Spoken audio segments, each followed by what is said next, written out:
দেশি ভাষাবিদ্যা যার মনে ন জোয়ায়, নিজ দেশ ত্যাগী কেন বিদেশ ন যায়। অর্থাৎ যার নিজের দেশের ভাষার প্রতি কোনো ভালোবাসা নেই, কোনো মমত্ববোধ নেই, কোনো টান নেই, সে কেন বিদেশ চলে যাচ্ছে না। এই দুটি লাইন আমরা কোথায় দেখতে পাই বলো তো? আমাদের সাহিত্য পাঠ বইয়ের আব্দুল হাকিমের লেখা বঙ্গবাণী কবিতাতে। হ্যালো এভরিওয়ান, আসসালামু আলাইকুম সবাইকে। আশা করছি তোমরা সবাই অনেক অনেক বেশি ভালো আছো। আমি আলহামদুলিল্লাহ ভালো আছি। এসিএস ফিউচার স্কুলের পক্ষ থেকে বাংলা ওয়ান শট ক্লাসে তোমাদের সবাইকে স্বাগত জানাচ্ছি। আমি আবিদা পারভিন চৌধুরী, পড়াশোনা করছি ঢাকা বিশ্ববিদ্যালয়ে। তোমাদের কাছে মনে হতে পারে ওই ওয়ান শট ক্লাসগুলোতে আসলে কি হবে। এই ওয়ান শট ক্লাসগুলোতে আমরা তোমাদেরকে একটি অধ্যায় সম্পর্কে পূর্ণাঙ্গ ধারণা দেওয়ার চেষ্টা করব। অর্থাৎ সংক্ষিপ্ত সময়ে আমরা একটা অধ্যায়ের মূল বাণীটা কি, এবং সিকিউ অর্থাৎ সৃজনশীল আমাদের কিভাবে অ্যান্সার করতে হবে, এবং বিগত বছরের যে এমসিকিউ প্রশ্নগুলো আছে সেগুলো সলভ করে দেওয়ার চেষ্টা করা হবে। তাহলে চলো সময় নষ্ট না করে আমরা শুরু করে দিই। প্রথমত আমরা দেখব এই বঙ্গবাণী কবিতার মূল ভাবটা বা মর্ম কথাটা আসলে কি। বঙ্গবাণী মানে হচ্ছে বঙ্গ মানে বাংলা, বাণী মানে কথা, বাংলার কথা অর্থাৎ বাংলা ভাষা। এখানে লেখক তার মাতৃভাষার প্রতি, তার বাংলা ভাষার প্রতি যে তার গভীর প্রেম এবং অসাম্প্রদায়িক তার মনোভাব, সেই দুইটা দিক কিন্তু এই পুরো কবিতাটাতে ফুটে উঠেছে। এখন তখনকার সময়ে অর্থাৎ যে মধ্যযুগের কবি আমাদের আব্দুল হাকিম, তখনকার সময়ে কি হতো জানো? বাংলা ভাষাটাকে ততটা মর্যাদার চোখে দেখা হতো না। তখনকার সময়ে কিছু কিছু আলেমগণ এবং কিছু কিছু পণ্ডিতরা যারা আরবি এবং ফার্সি ভাষা সম্পর্কে ধ্যান ধারণা করতো এবং এই জিনিসগুলোকে তারা চর্চা করত, তখন তারা আসলে বাংলা ভাষাটাকে কোনোভাবেই শ্রদ্ধা করতো না এবং ছোট চোখে দেখতো। তখন আমাদের আব্দুল হাকিম এই মধ্যযুগে বসে এরকম একটা শক্ত একটা কবিতা লিখেছেন। কার প্রতি ভালোবাসা দেখিয়ে? তার মাতৃভাষার প্রতি ভালোবাসা দেখিয়ে। এবং তিনি বলেছেন যে আসলে সৃষ্টিকর্তা সবার ভাষা বুঝতে পারেন, সে সৃষ্টিকর্তা অন্তর্যামী এবং তারা আমাদের সৃষ্টিকর্তা আমাদের সবার মনের যে কষ্ট দুঃখ সব কিছু কিন্তু বুঝতে পারেন। আমরা এক একজন এক এক রকমের ভাষায় কথা বলি, কিন্তু আমাদের স্রষ্টা কি শুধুমাত্র আরবি এবং ফার্সি ভাষায় বুঝেন? না, তিনি আমাদের সবার মনের কথা বুঝতে পারেন। তো এজন্য আমাদের আব্দুল হাকিম সেটাই বোঝাতে চেয়েছেন যে আমাদের পাঠ্য বইয়ের লেখাগুলো এমনভাবে হওয়া উচিত যেন জনসাধারণ অর্থাৎ সাধারণ মানুষরাও যেন সেই পড়াগুলো সুন্দরভাবে বুঝতে পারে। অর্থাৎ তার মধ্যে আমরা দেখেছিলাম এই মাতৃভাষার প্রতি গভীর মমত্ববোধ এবং অসাম্প্রদায়িক চিন্তা ভাবনা। ঠিক আছে? এবং তিনি কিন্তু এখানে আরেকটা কথা বলেছেন যে যারা মাতৃভাষাকে পছন্দ করে না, যারা মাতৃভাষাকে ভালোবাসে না, তারা নিজ দেশ ছেড়ে কেন চলে যায় না, তাদের বংশমর্যাদা সম্পর্কেও কিন্তু তিনি এখানে প্রশ্ন তুলেছেন। অর্থাৎ তিনি খুব কঠোর অবস্থানে এসেছিলেন। এই পুরো জিনিসটা ছিল আমাদের বঙ্গবাণী কবিতার মূল ভাব। এখন চলো আমরা পরীক্ষায় কি কি সৃজনশীল প্রশ্নের সম্মুখীন হয়ে থাকে, অর্থাৎ এই পুরো গল্পটা থেকে আমাদের কি টাইপের সৃজনশীল আসতে পারে। ছোট্ট দুটো ট্রিক্স জাস্ট তোমাদেরকে বলে দেব, এতেই তোমাদের সব কিছু কমপ্লিট হয়ে যাবে।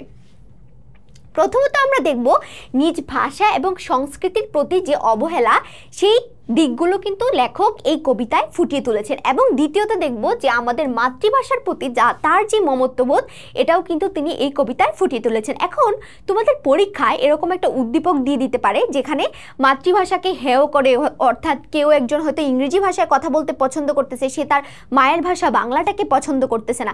তখন তোমাকে প্রশ্ন করা হবে ঘ নাম্বার প্রশ্নে যে উদ্দীপকের যেই ঘটনাটা তোমার পাঠ্য বইয়ের বঙ্গবাণী কবিতার কোন দিকের সাথে মিল আছে। তখন তুমি বলবা যে আমার পাঠ্য বইয়ের যে নিজ ভাষা এবং সংস্কৃতিকে অবহেলার যে দিকটি, সেই দিকটির সাথে মিল আছে। ঠিক আছে? এবং সেটা যুক্তি খণ্ডাতে তোমাকে বলা হইতে পারে এবং তোমার মতামত দিতে বলা হইতে পারে, তখন সেটা তুমি সেভাবে ব্যাখ্যা করে দেবে। দ্বিতীয়ত যে প্রশ্নটা সবচেয়ে বেশি আসে সেটা হচ্ছে নিজ দেশের ভাষার প্রতি যে মাতৃভাষা প্রীতিটা। এরকম হইতে পারে একটা লোক হয়তো বিদেশে থাকে, বাট সে তার মাতৃভাষাকে অনেক পছন্দ করে। তখন তোমাকে প্রশ্ন করা হলো যে উদ্দীপকের অমুক ব্যক্তির সাথে তোমার পাঠ্য বইয়ের বঙ্গবাণী কবিতার কোন দিকের মিল আছে। তখন আমরা কি বলবো? আমরা বলবো যে বঙ্গবাণী কবিতার আব্দুল হাকিম যে তার মাতৃভাষার প্রতি যে কি ভাষা প্রীতিটা দেখিয়েছেন, ভাষা প্রেমটা দেখিয়েছেন, সেদিকের সাথে মিল আছে। তো এই দুটা ট্রিক্স যদি তোমরা একটু মাথায় সুন্দর করে ঝুঁকিয়ে রাখো, তাহলে আমার মনে হয় এই বঙ্গবাণী কবিতা থেকে যত রকমের প্রশ্ন আসে সব প্রশ্নের উত্তর তোমরা দিতে পারবে। ঠিক আছে, তাহলে এখন চলো এই অধ্যায় থেকে কি কি টাইপের এমসিকিউ প্রশ্ন বিগত বছরগুলোতে আমরা দেখে এসেছি সেই প্রশ্নগুলোকে আমরা সুন্দর করে সহজভাবে আমরা বিশ্লেষণ করে করে সমাধান করব। তোমরা সবাই রেডি? আচ্ছা, তাহলে চলো শুরু করে দেই। প্রথম প্রশ্নতে বলা হচ্ছে বঙ্গদেশী বাক্য বলতে কবি কি বুঝিয়েছেন। এটা আমাদের পাঠ্য বইয়ে সুন্দরভাবে কবিতা লেখা আছে যে বঙ্গদেশী বাক্য। বঙ্গ মানে কি? বঙ্গ মানে হচ্ছে, আমরা ভেঙে ভেঙে পড়বো, বঙ্গ মানে হচ্ছে বাংলা, বঙ্গ মানে বাংলা, তাহলে বাংলাদেশী বাক্য। তো বাংলাদেশী বাক্য মানে এখানে আসলে লেখক কি বোঝাতে চেয়েছেন, তাহলে চলো আমরা একটু অপশনগুলো দেখে নেই। বলা হচ্ছে বাংলা ভাষাকে বোঝাচ্ছেন, নাকি হিন্দি ভাষাকে বোঝাচ্ছেন, নাকি মাতৃভাষাকে বোঝাচ্ছেন, নাকি সকল ভাষাকে বোঝাচ্ছেন। এখানে দেখো, প্রথমত এমসিকিউ সলভ করার ক্ষেত্রে তোমরা যে কাজটা করবা অপশন বাদ দেওয়ার চেষ্টা করা। সেটা আবার কিরকম আমি তোমাদেরকে বুঝিয়ে দিচ্ছি। দেখো এখানে কোন কোন অপশনকে তুমি একেবারে বাদ দিয়ে দিতে পারো, সেটা হচ্ছে হিন্দি ভাষা এবং হচ্ছে তোমার সকল ভাষা। এই দুইটা দিকের সাথে কিন্তু আমাদের এই যেই প্রশ্নটি আছে সেই প্রশ্নের কোনো মিলে দেখতে পাচ্ছি না। এখানে বঙ্গ ভাষা বলতে লেখক কি বোঝাতে চেয়েছেন, তাহলে দেখো কনফিউশন আমাদের কোন দুইটার ভিতর কাজ করতেছে। কনফিউশন কাজ করতেছে আমাদের বাংলা ভাষা নাকি মাতৃভাষা। এখন তোমাদের মনে প্রশ্ন, আচ্ছা বঙ্গভাষা বলতে আসলে কি বাংলা ভাষাকে বোঝাচ্ছে নাকি মাতৃভাষাকে বোঝাচ্ছে? দেখো বঙ্গবাণী যেহেতু বাংলা, বাংলাদেশের মানুষের যে ভাষা সেটা হচ্ছে বাংলা ভাষা, অর্থাৎ বঙ্গের মানুষ যে ভাষায় কথা বলতো সেটা হচ্ছে বাংলা ভাষা। সো এখানে বঙ্গদেশী বাক্য বলতে তোমার বাংলা ভাষাকে বোঝাচ্ছে, মাতৃভাষাকে কিন্তু বোঝাচ্ছে না। তোমরা ক্লিয়ার? কিভাবে অপশনগুলো থেকে তোমরা যাচাই বাছাই করে পরীক্ষায় উত্তর করবে সেটা কি বুঝতে পেরেছো? তাহলে চলো নেক্সট প্রশ্নে আমরা চলে যাই। পরবর্তী প্রশ্নে বলা হচ্ছে কোন ভাষা মানুষ সহজে বুঝতে পারে? বলো তো কোন ভাষাটা আমরা সহজে বুঝতে পারি? আমরা কি ইংরেজি ভাষা সহজে বুঝতে পারি, আরবি ভাষা সহজে বুঝতে পারি, ফার্সি ভাষা সহজে বুঝতে পারি? পারি না তো, আমাদের অনেক কষ্ট করে এগুলো শিখতে হয়। তো দেখো আমরা বাংলা ভাষাটাকে সহজে বুঝতে পারি, নাকি আরবি ভাষাটাকে সহজে বুঝতে পারি, নাকি দেশি ভাষাকে আমরা বুঝতে পারি, নাকি হচ্ছে তোমার আঞ্চলিক ভাষাটাকে আমরা বুঝতে পারি? দেখো এখানে কিন্তু নির্দিষ্ট করে শুধু বাঙালিদেরকে বোঝানো হচ্ছে না। তোমাকে যে জিনিসটা মাথা ঠান্ডা করে উত্তর দিতে হবে, প্রশ্নে কি বলা হয়েছে? প্রশ্নে বলা হয়েছে কোন ভাষা মানুষ সহজে বুঝতে পারে। তাহলে আমরা দেখি যে দেশি ভাষাটা আছে, যে দেশি ভাষা বা মায়ের ভাষা, দেশি ভাষা বা মায়ের ভাষা। দেশি ভাষা মানে কি? যেটা হচ্ছে আমরা মায়ের কাছ থেকে শিখি, সেটাই তো আমাদের দেশি ভাষা। যেমন আমাদের বাংলাদেশের ভাষা কি বলো তো? আমাদের বাংলাদেশের ভাষা বাংলা। তো এই দেশের মায়েরা বাংলা ভাষায় কথা বলে, তাই বলে কিন্তু আমরাও বাংলা ভাষায় কথা বলি। তো যদি এখানে অপশনে দেশি ভাষা না থেকে যদি বলা হয়ে থাকে মাতৃভাষা, যদি বলা হয়ে থাকে মাতৃভাষা, তাহলে আমরা পরীক্ষায় কি অ্যান্সার করব? হয় দেশি ভাষা দিব, না হয় মাতৃভাষা। অপশনে যেটা থাকবে সেটাই আমরা অ্যান্সার করব। অনেক সময় দেখা যায় শুধু দেশি ভাষা থাকে, অনেক সময় দেখা যায় যে মাতৃভাষাটা থাকে, তখন আমরা সেটা কিভাবে অ্যান্সার করব?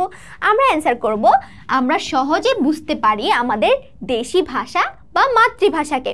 এখন তোমরা অনেকেই ভুল করে দিতে পারো যে আপু আমরা তো বাংলা ভাষাটা সহজে বুঝতে পারি। এখানে কিন্তু তোমার কথা বলা হয় নাই, বলা হয়েছে যে কোন ভাষা মানুষ সহজে বুঝতে পারে, মানুষ তার দেশের ভাষা বা মায়ের ভাষাটাকে সহজে বুঝতে পারে। বুঝতে পেরেছো কিভাবে কনফিউজড করে দিচ্ছে তোমাদেরকে অপশনগুলো দিয়ে? এভাবে কিন্তু সুন্দর করে তোমাদেরকে অ্যান্সার করতে হবে। তারপরে দেখো নেক্সট 3 নাম্বার প্রশ্নে আমরা চলে যাই। বঙ্গবাণী কবিতায় শেষ উক্তিটা কোনটা ছিল?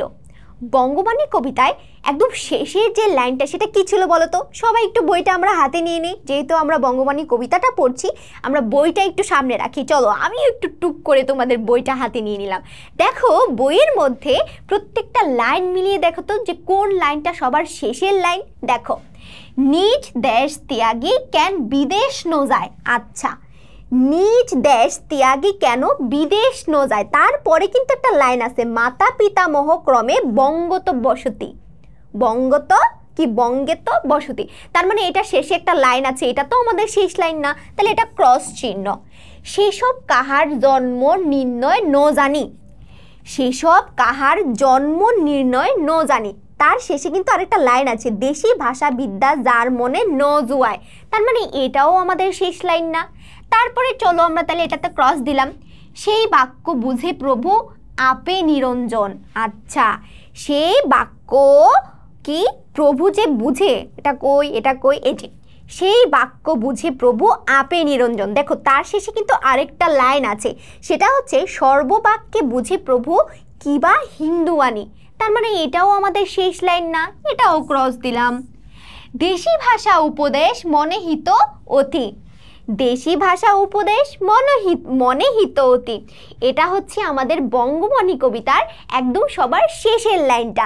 তাহলে উত্তর কি হবে বলো তো? উত্তর হবে দেশি ভাষা উপদেশ মনে হিত অতি। অর্থাৎ লেখক কি বুঝাতে চেয়েছেন এই লাইনটার মাধ্যমে, যে মাতৃভাষায় অর্থাৎ লেখকের মায়ের ভাষায় যত উপদেশ আছে তিনি সব কিছু নিজের মধ্যে ধারণ করতে চান। ক্লিয়ার তোমাদের কাছে? এখন পরীক্ষায় যদি প্রশ্ন আসে, এটাকে যদি বলে যে বঙ্গবাণী কবিতার প্রথম লাইন কোনটি, এটা তো শেষ লাইনটা দেখলাম, এখন পরীক্ষা যদি আসে যে বঙ্গবাণী কবিতার প্রথম লাইন কোনটা, তাহলে আমরা আবার একটু বইটা দেখব। বইটার কবিতাটা তো আমরা অনেকবার পড়েছি, তো সেখানে আমরা দেখতেই পাচ্ছি যে কিতাব পড়িতে যার নাহিক অভ্যাস, সে সবে কহিল মতে মনে হাবিলাস। তাহলে এখানে আমরা প্রথম লাইন কি দেখতে পাচ্ছি, কিতাব পড়িতে যার নাহিক অভ্যাস। তাহলে পরীক্ষা যদি চলে আসে আমরা অ্যান্সার করতে পারবো না? অবশ্যই অ্যান্সার করতে পারবো। তাহলে চলো নেক্সট প্রশ্নে চলে যাই আমরা। 4 নম্বর প্রশ্ন, বঙ্গবাণী কবিতায় হিন্দুয়ানি ভাষা বলতে কবি কোন ভাষাকে বুঝিয়েছেন? এখানে কিন্তু তোমাকে একটা জিনিস ক্লিয়ার রাখতে হবে, সেটা কি বলতো? সেটা হচ্ছে আরবি ভাষাকে বুঝিয়েছেন, বাংলা ভাষাকে বুঝিয়েছেন, ফার্সি ভাষাকে বুঝিয়েছেন, নাকি হিন্দি ভাষাকে বুঝিয়েছেন? এখন তোমাদের মনে কিন্তু প্রশ্ন চলে আসবে যে হিন্দুয়ানি ভাষা মনে হয় হিন্দি ভাষা, তাই না? আসলে কি তাই? হিন্দুয়ানি ভাষা কিন্তু এখানে হিন্দি ভাষাকে বোঝাচ্ছে না। তোমাদেরকে তখনকার সময়ের প্রেক্ষাপটটা বুঝতে হবে। আমাদের যে আব্দুল হাকিম, তিনি কিন্তু 1620 সালে জন্মগ্রহণ করেছিলেন, অর্থাৎ তিনি ছিলেন আব্দুল হাকিম ছিলেন আব্দুল হাকিম তিনি কিন্তু ছিলেন মধ্যযুগের কবি। কোন যুগের কবি? মধ্যযুগের কবি, মধ্যযুগের কবি। তো সেই সময়টাতে কিন্তু পুরোটা ভারতবর্ষ একসাথে ছিল। তখন কিন্তু বাংলাদেশ, পাকিস্তান, ভারত এগুলো কিন্তু আলাদা ছিল না, সবাই একসাথে ছিল। সো তখন এই যে একসাথে হিন্দু মুসলমান যারা একসাথে বসবাস করতো, তারা সবাই কিন্তু বাংলা ভাষায় কথা বলতো, কেউ হিন্দিতে তখন আর কথা বলতো না। হিন্দিতে কথা বলতো, বাট সেটা অন্য আরেকটা রাজ্যে। বাট আব্দুল হাকিম যেখানটায় থাকতো সেখানে হিন্দু, মুসলিম, বৌদ্ধ, খ্রিস্টান সবাই মাতৃভাষায় অর্থাৎ বাংলা ভাষায় কথা বলতো। এজন্য তিনি এখানে তার মাতৃভাষাটাকে বোঝানোর জন্য কিন্তু কোন শব্দটা ব্যবহার করেছেন? হিন্দুয়ানি শব্দ।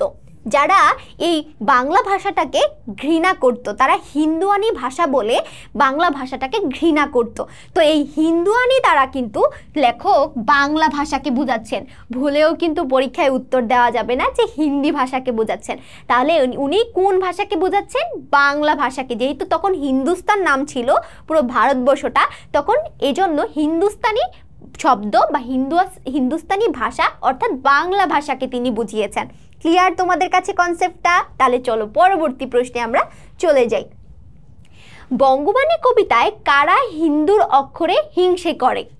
আচ্ছা, হিন্দুর অক্ষরে মানে কি? একটু আগে আমি তোমাদেরকে পড়িয়ে আসছি। এখানে হিন্দুর অক্ষরে বলতে মানে হচ্ছে তোমার বাংলা ভাষাকে বোঝাচ্ছে। কোন ভাষাকে বোঝাচ্ছে? হিন্দুর অক্ষরে বলতে কিন্তু এখানে বাংলা ভাষাকে বোঝাচ্ছে, যেহেতু তখনকার সময় সেই জায়গাটাকে হিন্দুস্তান বলা হতো। তো এই হিন্দুস্তানের যে হিন্দুর অক্ষর অর্থাৎ বাংলা ভাষাকে কারা ঘৃণা করত?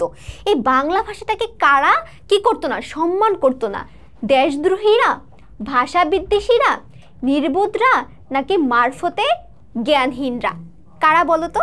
লেখক কিন্তু খুব সুন্দর করে বলেছেন যে তিনি বলতেছেন যে যাদের আসলে ধর্ম সম্পর্কে প্রকৃত জ্ঞান নেই, যারা আসলে জানতো না যে স্রষ্টা আসলে সর্বশক্তিমান, স্রষ্টা হচ্ছে সর্বজ্ঞাত, তিনি সবার মনের কথা, তিনি অন্তর্যামী, তিনি সবার মনের কথা বুঝতে পারেন, এটা কিন্তু তখনকার মানুষ বিশ্বাস করতো না। তখনকার মানুষ ভাবতো যে আরবিতে আর ফার্সিতে কথা বলতে পারলেই হয়তো একদম আল্লাহর কাছে চলে যাচ্ছে, তারা সেটা মনে করতো, অথবা সংস্কৃত ভাষায় কথা বললেই মনে তারা ঈশ্বরের কাছে চলে যাচ্ছে।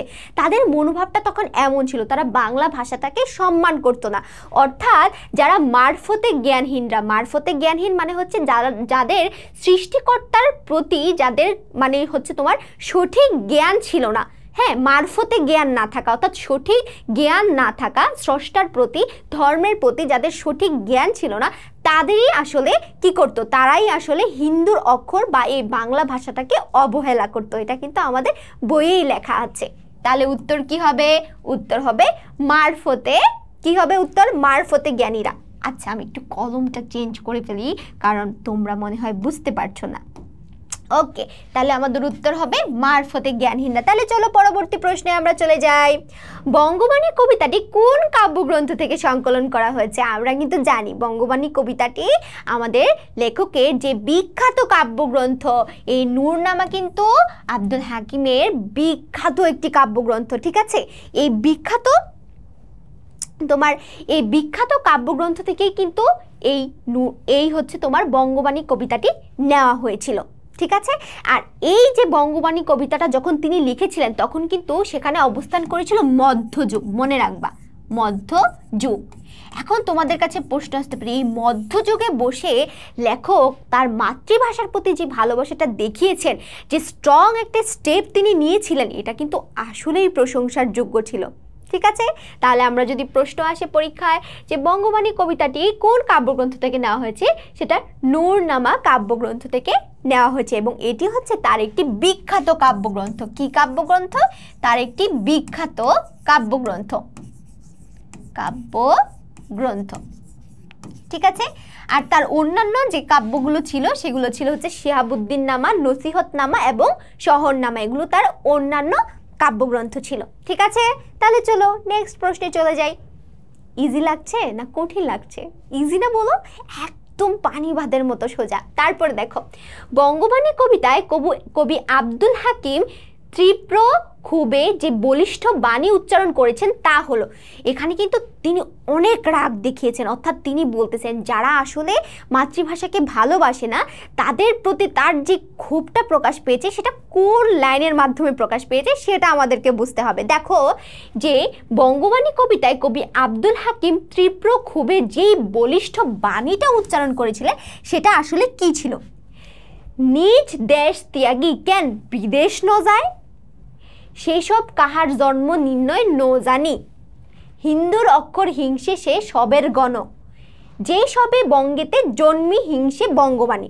লেখক বলতেছে যে এই যে আমি শেষ থেকে শুরু করে তোমাদেরকে প্রত্যেকটা অপশন ব্যাখ্যা করে দিচ্ছি। যেসবে বঙ্গেতে জন্মি হিংসে বঙ্গবাণী বলতেছে যে বঙ্গে জন্মগ্রহণ করেছে, যে বাংলায় এই বাংলাদেশটাতে জন্মগ্রহণ করেছে, এই বাংলাটাতে জন্মগ্রহণ করেছে, সে কিভাবে বাংলা ভাষাকে ঘৃণা করতে পারে? এখানে তার একটা একটা প্রশ্ন প্রকাশ পাচ্ছে যে সে উৎসুক এটা জানার জন্য যে বাংলাদেশে জন্মগ্রহণ করে অথবা আমরা বাঙালি হওয়া সত্ত্বেও আমরা কিভাবে বাংলা ভাষাটাকে ঘৃণা করতে পারি। তার মানে এটার মাধ্যমে তার একটা কৌতূহল প্রকাশ পাচ্ছে। এখানে কিন্তু তার কি প্রকাশ পাচ্ছে না, তোমার কি বলিষ্ঠ বাণী প্রকাশ পাচ্ছে না, তাদের প্রতি যে তার একটা রাগ সেটা কিন্তু প্রকাশ পাচ্ছে না। তাহলে এটা অ্যান্সার হবে না। তাহলে নেক্সট চলে যাই আমরা কোনটাতে? হিন্দু অক্ষর হিংসে সে সবের গণ। বলতেছিল লেখক যে যাদের আসলে মারফতের কোনো জ্ঞান নেই তারাই আসলে এই হিন্দুর অক্ষর অর্থাৎ বাংলা ভাষাটাকে কি করে, তারা ঘৃণা করে থাকে। তাহলে এর মাধ্যমে আমরা তার কোনো ক্ষোভ প্রকাশ পাচ্ছি না। এখানে আসলে তার একটা অভিযোগ, এখানে বলতেছে আসলে সে কিছু করার নাই তার, এটা বুঝাচ্ছেন। তারপরে দেখো সেসব কাহার জন্ম নির্ণয় ন জানি। লেখক বলতেছে যে যারা মাতৃভাষাকে ভালোবাসে না এদের আসলে জন্মটা যে কোথায় সেটাই আমি আসলে বুঝতে পারছি না। এখানেও লেখকের একটা স্বাভাবিক স্বভাব প্রকাশ পেয়েছে। এখানে আসলে তিনি তিরস্কার করেছেন যে এদের আসলে জন্মটা কোথায় আমি বুঝতে পারছি না। কিন্তু দেখো খুব প্রকাশ পাচ্ছে কোনটাতে, খুব কিন্তু প্রকাশ পাচ্ছে এইটাতে যে যার কি দেশি ভাষা বিদ্যা যে ন জানায় যে ন যোগায় তখন সে নিজ দেশ ত্যাগী কেন বিদেশ ন যায়। আমি প্রথমেই তোমাদেরকে দুইটা লাইন বলছিলাম না, তো বলতেছিল যে তোমার যদি দেশের ভাষা এত ভালোই না লাগে তাহলে বিদেশ কেন চলে যাচ্ছ না ভাই। এর মাধ্যমে কিন্তু আমরা দেখি লেখকের একটা ক্ষোভ প্রকাশ পাচ্ছে। ঠিক আছে, বুঝতে পেরেছো? তাহলে অ্যান্সার কি হবে? অ্যান্সার হবে নিজ দেশ ত্যাগী কেন বিদেশ ন যায়। ঠিক আছে, তাহলে চলো নেক্সট প্রশ্নে আমরা চলে যাই।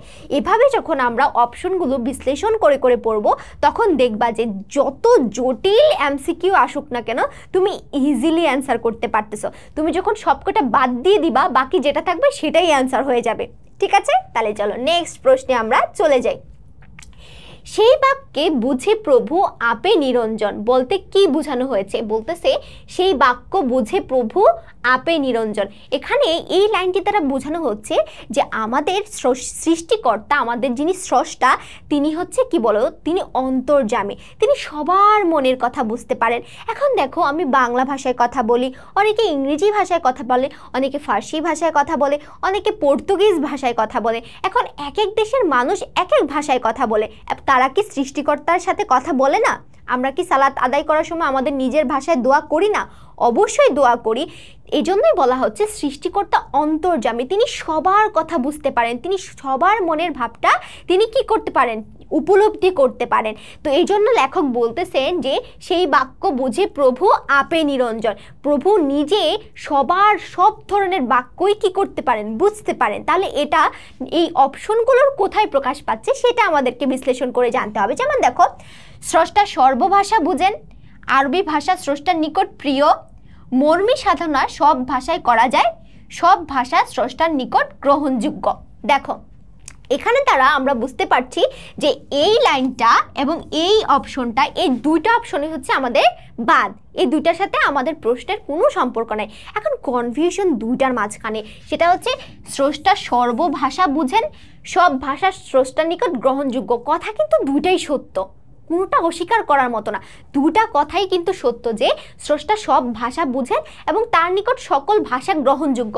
কিন্তু এই লাইনটি দ্বারা কি বোঝানো হয়েছে সেটা তোমাকে খুঁজে বের করতে হবে। এই লাইনটি দ্বারা বোঝানো হয়েছে যে স্রষ্টা সব ভাষা বুঝতে পারেন। স্রষ্টা কি করেন? স্রষ্টা সব ভাষা বুঝতে পারেন। ঠিক আছে, নেক্সট আমরা চলে যাই। কবি আব্দুল হাকিম বাংলায় সাহিত্য রচনা করেন কাদের জন্য? তিনি একদম শুরুতে বলেছিলেন যে আমি কাদের জন্য আসলে রচনা করি। তিনি এখানে কোনো গুরু অথবা হচ্ছে কোনো শিক্ষিত মানুষ অথবা হচ্ছে কোনো বড় বড় পণ্ডিতদের জন্য কোনো সাহিত্য রচনা করেন না, তিনি জনসাধারণের জন্য সাহিত্য রচনা করেন। যারা হচ্ছে বই পড়তে পারে না, তখনকার সময়ে বইগুলো আরবি ফার্সি সংস্কৃত ভাষায় লেখা ছিল, তখনকার বই কিন্তু সাধারণ মানুষ পড়তে পারতো না। যারা অনেক বেশি পাণ্ডিত্য অর্জন করত তারাই কেবলমাত্র তোমার হচ্ছে এই বইগুলো পড়তে পারতো। তো লেখক শুরুতেই বলে নিয়েছেন আমি শুধুমাত্র তাদের জন্যই সাহিত্য রচনা করি যারা সাধারণ জনগণ, যারা সাধারণ মায়ের ভাষা বুঝে, যাদের পক্ষে এই বইয়ের ভাষা বোঝাটা সহজ না। তাহলে চলো অপশনগুলোতে সেই কথাটা আমরা খুঁজে নেই যে বাংলা ভাষা বিদ্বেষীদের জন্য তিনি কি বাংলা ভাষার বিদ্বেষীদের জন্য, যারা বাংলা ভাষার বিরোধিতা করে তাদের জন্য লিখতেন? না, লিখতেন না। তাহলে আমরা তো এটা বাদ দিয়ে দিলাম। যাদের মারফতে জ্ঞান নেই, যাদের মারফতে জ্ঞান নেই তাদেরকে তো লেখক বলছেন যে তারাই আসলে বাংলা ভাষাটাকে হিংসা করে, লেখক তাদের জন্য লিখেন না। যাদের কিতাব পড়ার অভ্যাস নেই আরবি ফার্সিতে অনুরাগীদের জন্য, যারা আরবি ফার্সিতে অনুরাগী তাদেরকে কিন্তু লেখক দেখতে পারতেন না, কারণ মাতৃভাষা না পড়ে তোমার আরবি, আমরা মায়ের ভাষাটা যত ইজিলি বুঝতে পারি, যত ইজিলি শিখতে পারি, বাট আরবি ফার্সি ইংরেজি কিন্তু আমাদের শিখতে অনেক বেশি কষ্ট হয়, তাই না বলো? এখনও অবধি এত বছর ধরে ইংরেজি পড়তেছে ভাই, ইংলিশ একটু কথাও বলতে পারি না, এত কঠিন লাগে। তো দেখো কিন্তু মায়ের ভাষাটাকে আমরা আমাদের জন্মের পরে আস্তে আস্তে এটা শুনতে শুনতে আমরা শিখে ফেলি, তাই না বলো? তো এই জন্য বলা হচ্ছে যাদের আসলে কিতাব পড়ার কোনো অভ্যাস নাই, যারা আসলে বই পুস্তক পড়ে অভ্যস্ত না, এই বইয়ের এত আরবি ফার্সি সংস্কৃতি ভাষা যারা বুঝতে পারে না, তাদের জন্যই আসলে লেখক সাহিত্য রচনা করেন। ক্লিয়ার? এটাও কিন্তু আমাদের বইয়েই লেখা আছে, এগুলো কি আমার কথা? একদম কিন্তু আমার কথা না, এগুলো সব আমাদের বইয়েই লেখা আছে। তাহলে চলো আমরা পরবর্তী প্রশ্নে চলে যাই। বঙ্গবাণী কবিতায় কবি কাদের জন্ম পরিচয় সম্পর্কে সন্দেহ প্রকাশ করেছেন? লেখক কিন্তু এখানে একটু ইনসাল্ট করেছেন, একটা গোষ্ঠীকে লেখক ইনসাল্ট করেছেন যে তোমাদের আসলে বংশ পরিচয়টা কি সেটাই আমার জানা নাই। তো এই যে তোমাদেরকে বলছে সেটা কাদেরকে বলছে? মারফত জ্ঞানহীনদের, মাতৃভাষা বিদ্বেষীদের, বাংলা ভাষা হিংসাকারীদের, বিদেশি ভাষাপ্রেমীদের। দেখো, মারফত জ্ঞানহীনদের, মাতৃভাষা বিদ্বেষী না, এটা তো নাই, মাতৃভাষা বিদ্বেষী তো নয়, বিদেশি ভাষাপ্রেমী এটাও হবে না। যারা লেখক বলতেছেন এবং মারফত জ্ঞানহীন নাকি বাংলা ভাষায় হিংসাকারী, এই দুটো অপশনের ভিতরে আমাদের কনফিউশন ক্রিয়েট হতে পারে। বাট কবিতার যে লাইনে আসলে উদ্দীপকের মর্মটা প্রকাশ পাচ্ছে সেই লাইনটাকে আমাকে আগে বিশ্লেষণ করতে হবে। লেখক বলতেছে বঙ্গবাণী কবিতায় কবি কাদের জন্ম পরিচয় সম্পর্কে সন্ধিয়ান। লেখক বলতেছেন তোমরা যারা বাংলায় বসবাস করে বাংলা ভাষাটাকে তোমরা হিংসা করো, বাংলা ভাষাটাকে তোমরা যারা হিংসা করো, আসলে তাদের জন্ম পরিচয় নিয়ে আমি সন্দিহান। ঠিক আছে, বুঝতে পেরেছ? অপশন কিন্তু দুইটা তোমাদের কাছে ঠিক মনে হইতে পারে, কিন্তু আসলে প্রশ্নটা কোন লাইনের প্রেক্ষাপটে এসছে সেটা বিশ্লেষণ করে আমাদেরকে কিন্তু উত্তর বের করতে হবে। ঠিক আছে, তাহলে চলো পরবর্তী প্রশ্নে আমরা চলে যাই। বঙ্গবাণী কবিতায় কবি হিন্দুর অক্ষর বলতে কোন ভাষার অক্ষরকে বুঝিয়েছেন? এটা আমরা একটু আগেই তোমাদেরকে পড়িয়ে ফেলছি যে হিন্দুর অক্ষর বলতে এখানে আসলে বাংলা, আরবি, ফার্সি নাকি হিন্দিকে বোঝাচ্ছেন? সেটা বোঝাচ্ছেন বাংলাকে, তাই না? বলো, এটা একটু আগে আমি তোমাদেরকে পড়িয়েছিলাম, বাট এখন আবার পড়ালাম। নেক্সট আমরা চলে যাই। নিজ দেশ ত্যাগী কেন বিদেশ ন যায় চরণটিতে কি প্রকাশ পেয়েছে? লেখক বলতে চাইছে বাংলা ভাষাকে যেহেতু ভালোই বাসো না, বাংলা ভাষাকে যেহেতু তোমার ভালোই লাগে না, তো বিদেশ কেন চলে যাও না তুমি? আমরা এরকম করি না যে আচ্ছা তোর যেহেতু দেশ ভাল লাগে না তো বিদেশ কেন যাস না, বিদেশ চলে যায়, তো এরকম করি না। তো এটা কি অবজ্ঞা, তীব্র ঘৃণা, শত্রুতা নাকি মাতৃভাষা প্রীতি? অবশ্যই মাতৃভাষা প্রীতি না, অথবা শত্রুতাও না। এখন কনফিউশন এই দুইটার মধ্যে, অবজ্ঞা নাকি তীব্র ঘৃণা। এখানে আমরা একটু আগে কিন্তু একটা প্রশ্নতে পড়ে আসছিলাম যে তীব্র ঘৃণা বা খুব প্রকাশ পাচ্ছে কিসের মাধ্যমে, তখন আমরা এই উপরের লাইনটা দেখছিলাম, তাই না? তাহলে আমরা এখন উত্তর কি লিখতে পারি যে এই যে তোমার নিজ দেশ ত্যাগী কেন বিদেশ ন যায়, এটা দ্বারা হচ্ছে তার তীব্র ঘৃণা প্রকাশ পাচ্ছে কি তীব্র ঘৃণা। ক্লিয়ার? চলো নেক্সট প্রশ্নে চলে যাই। তোমরা কি বুঝতে পারতেছো, ফিল করতে পারতেছো ব্যাপারগুলা? সুন্দর না? এই যে কথায় কথায় এত এত ইংরেজি বললো কোনো লাভ আছে? মাতৃভাষায় কথা বলে নিজের মনের ভাবটা যতটা সহজে আমরা প্রকাশ করতে পারি, ইংরেজি ভাষায় কি কখনো পারি না। সো বাংলা আর ইংলিশ করে বাংলিশ করে কথা বললো না, ঠিক আছে? সবসময় শুদ্ধ বাংলায় কথা বলার চেষ্টা করবে, এবং যখন আমাদের ইংরেজির প্রয়োজন হবে তখন আমরা ইংরেজিতে কথা বলবো, সেটাও কোনো প্রবলেম নাই, ঠিক আছে? আচ্ছা চলো, দেশি ভাষায় যার মন কি জুড়ায় না তাকে কবি কি করতে বলেছেন? আমরা দেখেছিলাম যে লেখক বলতেছেন তোমাদের দেশি ভাষা যেহেতু তোমাদের ভাল লাগে না, দেশি ভাষা যেহেতু তোমাদের মন জুড়ায় না, তাহলে তোমরা কই চলে যাও? তোমরা বিদেশ চলে যাও, অর্থাৎ দেশ ত্যাগ করতে বলছিলেন। যদি দেশ ত্যাগ না করে এখানে অপশনে যদি বিদেশে চলে যাওয়াও বলতো তাহলে আমরা সেটাই অ্যান্সার করতাম। অর্থাৎ লেখক এখানে দেশ ত্যাগ করতে তাদেরকে বলেছিলেন যে বাংলা ভাষা যেহেতু ভালোই লাগে না তাহলে দেশ ছেড়ে চলে যাও তোমরা, ঠিক আছে? নেক্সট চলে যাই আমরা পরবর্তী প্রশ্নে। বঙ্গবাণী কবিতায় বাংলা ভাষা ব্যতীত আর কয়টি ভাষার উল্লেখ আছে? বঙ্গবাণী কবিতায় বাংলা ভাষা ব্যতীত আরও দুটি ভাষার কথা বলা আছে, সেটা হচ্ছে আরবি ভাষা এবং ফার্সি ভাষা। কয়টি ভাষা? দুটি। কি কি? একটা হচ্ছে আরবি, আরেকটা হচ্ছে তোমার ফার্সি। ক্লিয়ার? বুঝতে পেরেছো? তাহলে চলো নেক্সট আমরা চলে যাই পরবর্তী প্রশ্নে। দেশি ভাষাবিদ্যা যার মনে নজোয়ায়, পরের লাইনটি কোনটি বলতো? এটা কিন্তু আমি তোমাদেরকে শুরুতেই বলে দিয়েছিলাম, প্রশ্নের অ্যান্সার কিন্তু আমি তোমাদের শুরুতেই দিয়ে দিয়েছি যে দেশি ভাষাবিদ্যা যার মনে নজোয়ায় কি বলতো? নিজ দেশ কি তেগিয়া সে বাইরে কেন চলে যায় না, অন্য দেশে কেন চলে যায় না? তাহলে এটার কি ছিল যে কি ছিল? নিজ দেশ ত্যাগী কেন বিদেশ ন যায়। দেখছো, এটা কিন্তু আমি শুরুতেই তোমাদেরকে বলে দিয়েছিলাম, তাই না? তাহলে অ্যান্সার করে ফেললাম ইজিলি। এবং এই দুটা লাইন কিন্তু অনেক বেশি ইম্পর্টেন্ট, ঠিক আছে? দেখছো, এই দুটা লাইন থেকে প্রশ্ন আসছে, সিকিউ কিন্তু চলে আসতে পারে, অর্থাৎ সৃজনশীল প্রশ্নও কিন্তু চলে আসতে পারে। তারপরে চলো নেক্সট চলে যাই। আব্দুল হাকিম কত সালে মৃত্যুবরণ করেন? আমরা জানি আব্দুল হাকিম মৃত্যুবরণ করেন 1690 খ্রিস্টাব্দে, এবং তিনি জন্মগ্রহণ করেন কবে জানো? তিনি জন্মগ্রহণ করেন 1620 সালে, 1620 সালে। এবং আমরা জানি তার নূরনামা হচ্ছে একটি বিখ্যাত কাব্যগ্রন্থ। এগুলো কিন্তু লেখক পরিচিতি থেকে আসা প্রশ্ন, ঠিক আছে। আচ্ছা চলো নেক্সট আমরা চলে যাই। কবি আব্দুল হাকিমের কবিতায় কিসের পরিচয় পাওয়া যায়? কবি আব্দুল হাকিমের যে কবিতাটা আছে আমাদের পাঠ্য বইয়ে, বঙ্গবাণী কবিতা, সেই কবিতাটায় আমরা আসলে কি প্রকাশ পাচ্ছে, তার কোন ব্যক্তিত্বটা প্রকাশ পাচ্ছে সেটা আমরা একটু দেখব। তার কি সাহিত্য চর্চার কথা বলেছেন? এই বঙ্গবাণী কবিতা লেখক কি সাহিত্য চর্চার কথা কোথাও বলেছিলেন? না, বলেননি তো, তাহলে এটা বাদ। অমায়িক ধর্মপ্রেমের কথা বলেছেন? না, এটাও তিনি বলেননি, তাহলে এটাও বাদ। ইসলামী ঐতিহ্যের কথা বলেছেন? না, এটাও তিনি বলেননি, তাহলে এটাও বাদ। এখন অ্যান্সার আর বাকি আছে একটা, সেটা হচ্ছে অনুপম ব্যক্তিত্বের, অর্থাৎ লেখক। দেখো, যেহেতু লেখকের জন্ম হচ্ছে 1620 সালে, তিনি মধ্যযুগীয় কবি ছিলেন। এই মধ্যযুগে বসে আসলে নিজের মাতৃভাষার পক্ষ নিয়ে কথা বলা, নিজের মাতৃভাষার পক্ষে কবিতা লেখা, এটা খুবই টাফ একটা, কঠিন একটা বিষয় ছিল। তো যেহেতু তিনি সেই সময়টাতে সেই কাজটা করতে পেরেছিলেন, তার মানে তার ভিতরে আমরা একটা বলিষ্ঠ ব্যক্তিত্ব দেখতে পেয়েছিলাম, তাই না? অর্থাৎ নিজের মায়ের দেশের প্রতি, নিজের মায়ের ভাষার প্রতি, নিজের দেশের প্রতি যে তার একটা মমত্ববোধ, তার একটা ভালোবাসা, এটা যে তিনি প্রকাশ করতে পেরেছেন, এটা কিন্তু আমি তুমি পারতাম না, সেই সময়টাতে তিনি পেরেছিলেন। তার মানে এখানে তার বলিষ্ঠ ব্যক্তিত্ব অর্থাৎ অনুপম ব্যক্তিত্বের কিন্তু প্রকাশ পাচ্ছে। ব্যাপারটা তোমরা বুঝতে পেরেছো? আই থিঙ্ক তোমরা বুঝতে পেরেছো। তাহলে চলো পরবর্তী প্রশ্নে আমরা চলে যাই। কবি আব্দুল হাকিমের বিখ্যাত কাব্যগ্রন্থ কোনটি?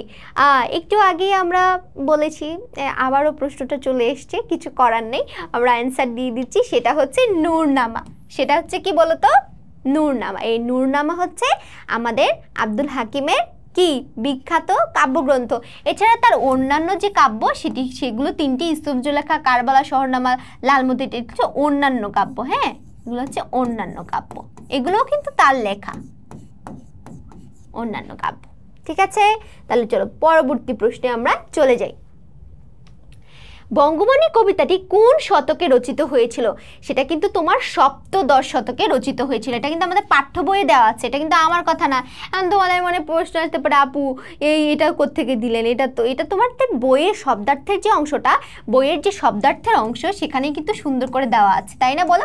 আচ্ছা, তোমাদেরকে আরেকটা কথা বলি, যখন তোমরা কোনো গদ্য বা পদ্য বা যেটাই পড়ো না কেন, প্রথমত এইটার পড়ার ক্ষেত্রে একটা সিকোয়েন্স মেনটেন করবা, যে আমরা একটা পদ্য বা একটা গদ্য কিভাবে পড়বো, আসলে আমাদের কিভাবে পড়া উচিত। সেটা হচ্ছে প্রথমত হচ্ছে তুমি পড়বা লেখক পরিচিতি। প্রথমত পড়বা তুমি লেখক পরিচিতি, লেখক পরিচিতি, ঠিক আছে। তারপরে দেখো তোমরা পড়বা হচ্ছে পাঠ পরিচিতি, তারপরে পড়বো আমরা পাঠ পরিচিতি, চিতি। তারপরে এই যে এটা হচ্ছে 1 নাম্বার, এটা আমাদের 2 নাম্বার। তারপরে আমরা পড়বো শব্দার্থ, তারপরে 4 নম্বরে পড়বো আমরা মূল গল্প, 4 নম্বরে পড়বো আমরা মূল গল্প। যখন আমরা পাঠ পরিচিতি এবং শব্দার্থটা পড়ে ফেলবো, তখন কিন্তু গল্পের প্রায় 60 থেকে 70% কিন্তু আমরা বুঝে যাব যে এই পুরো গল্পটাতে আসলে লেখক কি বোঝাতে চেয়েছেন। তারপরে যখন আমরা মূল গল্পটা পড়বো, তখন কিন্তু পুরো ব্যাপারটা আমাদের কাছে ইজি হয়ে যাবে। তারপরে 5 নম্বরে আমরা পড়বো হচ্ছে এমসিকিউ প্রশ্ন, তারপর হচ্ছে সিকিউ প্রশ্ন, তারপর হচ্ছে শর্ট প্রশ্ন, যা যা লাগে, ঠিক আছে। তোমাদের পড়ার মাঝখানে আমি তোমাদেরকে এই টেকনিকটা বলে দিলাম, সেটা তোমরা হচ্ছে এখন এসএসসি দিচ্ছ, পরবর্তীতে তোমরা এইচএসসি দিবা। হ্যাঁ, যখন এই একটা নতুন টপিক শুরু করবা, তখন অথবা রিভাইজ দেওয়ার ক্ষেত্রে তখন তুমি কি করবা? প্রথমত লেখক পরিচিতি, পাঠ পরিচিতি, শব্দার্থ পড়ে মূল গল্প পড়বা, তারপর এমসিকিউ, সিকিউ, শর্ট কোশ্চেনগুলো পড়ে ফেলবা। এটা হচ্ছে একটা কি স্ট্যান্ডার্ড নিয়ম একটা গদ্য বা পদ্য পড়ার ক্ষেত্রে, ঠিক আছে। তাহলে চলো পরবর্তী প্রশ্নে আমরা চলে যাই। মাতা পিতামহ ক্রমে বঙ্গেতে বসতি, এখানে কি ফুটে উঠেছে? লেখক বলেছেন যে তার মাতা পিতামহ এই ক্রমেই হচ্ছে বঙ্গদেশে বসবাস করতেছে, অর্থাৎ তার মা, অর্থাৎ তার দাদা, তারপর দাদা, তারপরের দাদা, মানে তার বাপ, তার 14 গোষ্ঠী সবাই হচ্ছে কি তোমার এই বংশানুক্রমে অর্থাৎ বংশের যে ক্রম অনুসারে তারা সবাই এই বঙ্গদেশেই বসবাস করতেছে। অর্থাৎ এর মাধ্যমে কিন্তু আমরা দেখতে পাচ্ছি তারা কেউ কিন্তু এই দেশ ত্যাগ করে অন্য দেশে চলে যায় নাই, তারা কিন্তু এই দেশের ভিতরে রয়ে গেছে। অর্থাৎ তাদের মধ্যে কি ছিল? তাদের মধ্যে ছিল দেশপ্রেম। তাদের মধ্যে কি ছিল বলতো? তাদের মধ্যে আমরা কি দেখতে পাচ্ছি? আমরা তাদের মধ্যে দেখতে পাচ্ছি দেশপ্রেমটা। ক্লিয়ার তোমাদের কাছে? তাহলে চলো পরবর্তী প্রশ্নে আমরা চলে যাই। সিফত কোন ভাষার শব্দ? সিফত হচ্ছে তোমার কোন ভাষার শব্দ বলো তো? সিফত হচ্ছে তোমার আরবি ভাষার শব্দ। কি ভাষার শব্দ? সিফত হচ্ছে আরবি ভাষার শব্দ এবং এই শব্দটার অর্থ হচ্ছে তোমার কি বলতো? এই সিফত শব্দের অর্থ হচ্ছে গুণ। এটা শব্দার্থ অংশ থেকে চলে আসছে, এই প্রশ্নটা শব্দার্থ থেকে আসছে। সিফত হচ্ছে তোমার আরবি শব্দ এবং এই আরবি শব্দের অর্থ হচ্ছে তোমার কি? গুণ। ক্লিয়ার? তাহলে চলো পরবর্তী প্রশ্নে আমরা চলে যাই। আচ্ছা, এখন আমরা একটা দেখি বহুপদী প্রশ্ন। বহুপদীর প্রশ্নগুলো আমাদের সলভ করার ক্ষেত্রে একটু টাফ লাগে, বাট তোমাদেরকে ইজি করে একদম বুঝাই দিব। দেখো বলতেছে, সেই সব কাহার জন্ম নির্ণয় ন জানি। কাদের সম্পর্কে কবি এমন মন্তব্য করেছেন? লেখক কখন এই মন্তব্যটা করেছিলেন বলতো? বলেছিলেন না যে যাদের আসলে মাতৃভাষার প্রতি হিংসা, হ্যাঁ, যারা নিজের দেশে থেকেও হচ্ছে মাতৃভাষাটাকে পছন্দ করে না, তোমাদের জন্ম পরিচয়টা দিয়ে আসলে কি, এটা নিয়ে আমার সন্দেহ আছে। তো এর মাধ্যমে আসলে দেখি মাতৃভাষার প্রতি যারা অবহেলা প্রদর্শন করে এবং মাতৃভূমির প্রতি যারা অনুরাগহীন, অর্থাৎ যাদের কোনো মায়া দয়া নাই, তাদের জন্যই হচ্ছে লেখক এই উক্তিটি করেছিলেন যে সেই সব কাহার জন্ম নির্ণয় ন জানি। প্রকৃতির প্রতি অনুরক্তদের না, এটা না, এটা অ্যান্সার হবে না। তাহলে অ্যান্সার হবে কোনটা? আমাদের অ্যান্সার হবে 1 এবং 2। তাহলে বুঝতে পেরেছো আমরা বহুপদী প্রশ্নগুলো কিভাবে অ্যান্সার করব?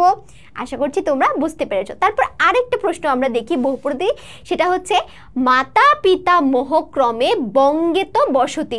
এটা একটু আগে আমরা দেখেছি বঙ্গবাণী কবিতায় এই চরণে কি প্রকাশ পেয়েছে, অর্থাৎ মাতা পিতা মোহ, তারা ক্রমে ক্রমে এখানেই বসবাস করে যাচ্ছে। অর্থাৎ তাদের ভিতরে আমরা দেশপ্রীতি দেখতেছি, তাদের ভিতরে কিন্তু আমরা কি ভাষাপ্রীতিটা কি দেখতেছি? দেশপ্রীতি নাকি ভাষাপ্রীতি বলো তো কোনটা অ্যান্সার হবে? নাকি প্রকৃতি প্রীতি? তোমাদের কাছে মনে হতে পারে যে তিনটাই হয়তো অ্যান্সার, না, তিনোটাই কিন্তু অ্যান্সার হবে না। এই ক্ষেত্রে একটু সতর্ক থাকতে হবে। সেক্ষেত্রে অ্যান্সার কি হবে? এই যে তারা মাতৃভূমিতে তারা বংশানুক্রমে তারা বসবাস করে যাচ্ছে, এটা হচ্ছে আসলে তাদের দেশের প্রতি যে ভালোবাসা সেটা প্রকাশ পেয়েছে। এটা কিন্তু বইয়েই দেওয়া আছে। সো এটার বাইরে পণ্ডিতি করে অন্য কোনো অ্যান্সার দেওয়া যাবে না, ঠিক আছে? তাহলে অ্যান্সার হবে আমাদের কি? অ্যান্সার হবে আমাদের দেশপ্রীতি। ক্লিয়ার? নেক্সট আমরা চলে যাই। আচ্ছা, এখন হচ্ছে আমাদের উচ্চতর দক্ষতামূলক কিছু প্রশ্ন দেখবো। এখন আমাদের লাস্ট দুটো প্রশ্ন, সেটা বলা হচ্ছে চিরা বলো মুড়ি বলো ভাতের সমান নয়, মাসি বলো পিসি বলো মায়ের সমান নয়। যখন আমি ছোটবেলায় যখন বলতাম মা তুমি আমাকে খুব বেশি বকা দাও, তুমি আমাকে মায়ের দাও, তুমি একটু ভালো না, আমাদের বাসায় কিছু ভাড়াটি আন্টি থাকতো, আমি বলতাম ওনারা অনেক ভালো, ওনারা হচ্ছে আমাকে সন্ধ্যা হলে বিস্কিট দেয়, আমাকে চা বানায় দেয়, সকালবেলা আমাকে পরোটা খাওয়ায়, ওনারা অনেক ভালো, তুমি আমাকে শুধু মারো, তুমি ভালো না। তখন আমার মা ছোটবেলায় এই কথাটা বলতো যে চিরা বলো মুড়ি বলো ভাতের সমান না, মাসি বলো পিসি বলো মায়ের সমান কখনো হইতে পারে না। তো দেখো এটার দ্বারা আসলে কি, মা আসলে মাই হয়, যতই মাসিরা আদর করুক পিসিরা আদর করুক মায়ের আদরটা কেউ দিতে পারে না। ঠিক তেমনি যত আমরা মুড়ি খাই চানাচুর খাই যাই খাই, কিন্তু ভাত খাওয়ার পর আমাদের যে পেটটা ভরে যায় সেটা কিন্তু আমরা ওই মুড়ি চিরার মাধ্যমে পাই না। তো দেখো এই দুইটা লাইন দ্বারা আমাদের বঙ্গবাণী কবিতার সাথে কিভাবে মিল আছে সেই জিনিসগুলো আমরা একটু দেখব।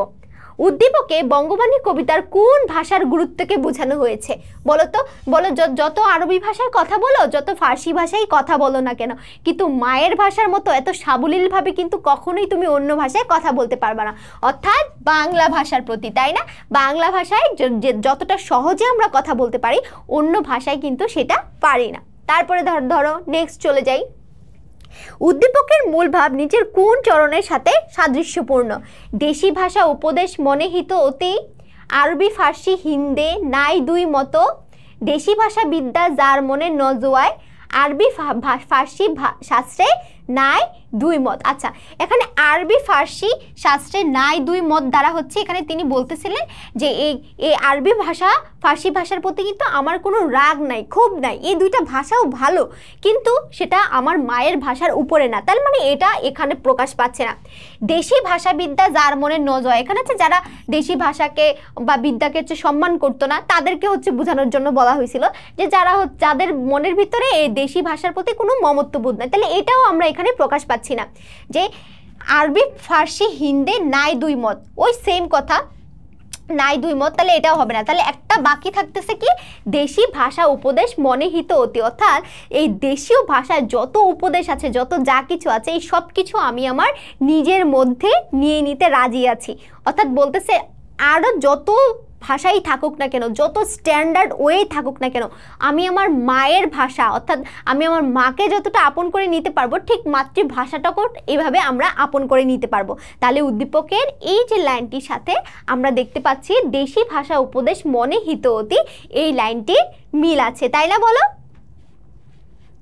আচ্ছা দেখো, তাহলে এখন অনেক কথার এবং লাস্ট আরেকটা প্রশ্ন দেখো, আরও একটা প্রশ্ন আছে, অনেক কথার গুঞ্জন শুনি অনেক গানের সুর, সবচেয়ে ভালো লাগে যে আমার মাগো ডাক সমুধুর। বলছে আমরা তো অনেক ধরনের ভাষা দেখি, অনেক ধরনের জিনিস আমরা কি পড়ি, দেখি, বুঝি, কিন্তু মায়ের ডাকের ভিতরে যে আমরা মা বলে যে ডাক দেই, মা মা তুমি কই, মা যখন বলি তখন আমাদের প্রাণটা একদম জুড়ায়া যায়, তাই না? তো এই মাগো ডাকের মতো সুমধুর ডাক কিন্তু আমরা আর কোথাও দেখতে পাই না।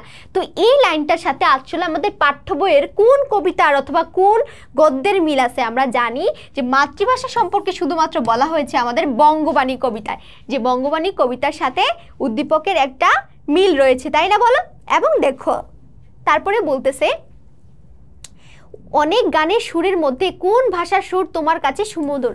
এই যে অনেক গানের সুর যে তুমি দেখতে পাচ্ছ, কোন ভাষার সুরটা তোমার কাছে সবচেয়ে বেশি ভাল লাগে, মাতৃভাষার, বাংলা ভাষার নাকি ইংরেজি ভাষার? তাহলে আমরা জানি যে আমাদের কাছে ভাল লাগে আমাদের মাতৃভাষা এবং আমাদের বাংলা ভাষাটা। তাহলে উত্তর হবে কি? উত্তর হবে 1 এবং 2। দেখছো এখন একদম ফিল করে পড়তে পারতেছো না? আর কারো কোনো সমস্যা হবে? এই বঙ্গবাণী কবিতা থেকে যদি কোনো রকমের এমসিকিউ, কোনো রকমের সিকিউ আসে, অ্যান্সার না করে কি চলে আসবা?